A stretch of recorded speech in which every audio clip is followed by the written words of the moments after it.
আসসালামু আলাইকুম রহমতুল্লাহ। প্রত্যেক আদম সন্তানই পাপী। আল্লাহ তাআলা যখন শয়তানকে বিতাড়িত করে, তখন শয়তান আল্লাহ তাআলাকে বলেন, হে আমার প্রতিপালক, তোমার সম্মানের কসম, আমি আদমের ছেলে ও মেয়েকে ভুল পথে নিয়ে যাবই।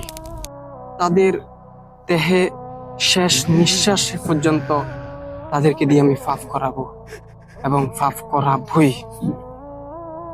এক্ষেত্রে মুহাম্মদ সাল্লাল্লাহু আলাইহি সাল্লাম বলেন, তাদের মধ্যে সেই সর্বোত্তম যে পাপ হওয়ার সাথে সাথে তওবা করে।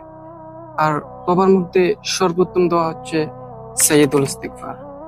আমি পড়ে শোনাচ্ছি, দেখুন না কত সুন্দরী নাথ। আল্লাহুম্মা আনতা রব্বি লা ইলাহা ইল্লা আনতা।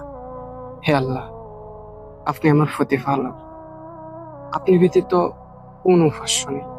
খলাকতানি ওয়া আনা আবদুকা, আপনি আমাকে সৃষ্টি করেছেন। ওয়া আনা আলা আহদিকা ওয়া ওয়া'দিকা মাস্তাতা'তু, এবং আমি আপনার বান্দা, আমি আমার সাধ্যমতো আপনার সাথে কৃত ওয়াদা পালন করছি। আউযু বিকা মিন শাররি মা সানা'তু, আমি আপনার কাছে আমার কৃতকর্মের অনিষ্ট থেকে আশ্রয় চাই। আবু লাকা বিনি'মাতিকা আলাইয়া, আমার প্রতি আপনার দেওয়া সকল নিয়ামত স্বীকার করছি। ওয়া আবু লাকা বিজানবি ফাগফিরলি, আর স্বীকার করছি আমার সকল অপরাধ, সুতরাং আমাকে ক্ষমা করো।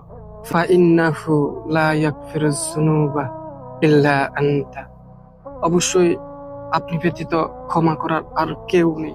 মুহাম্মদ সাল্লাল্লাহু আলাইহি সাল্লাম বলেন, কোন ব্যক্তি যদি সকালে ধীর বিশ্বাসের সাথে এই দোয়া পাঠ করে আর ওই দিনের কোন অংশে মারা যায়, সে জান্নাতি।